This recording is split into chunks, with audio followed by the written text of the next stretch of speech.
ఈ ఏడాది నోబెల్ శాంతి బహుమతి రేసులో ప్రధాని నరేంద్ర మోడీ ఉన్నారు. ప్రపంచ అత్యున్నత పురస్కారమైన నోబెల్ శాంతి బహుమతి ఈ ఏడాది మోడీని వరించనుందనే వార్త సామాజిక మాధ్యమాలలో తెగ చక్కర్లు కొడుతోంది. నోబెల్ కమిటీ డిప్యూటీ లీడర్ అస్లే తోజే ప్రకటన ఇందుకు కారణమైంది.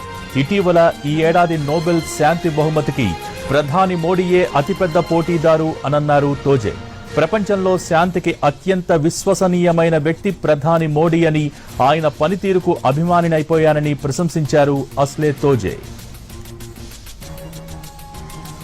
రష్యా ఉక్రెయిన్ యుద్ధాన్ని ఆపి శాంతిని నెలకొల్పగల సమర్థత మోడీకే ఉందని కొనియాడారు.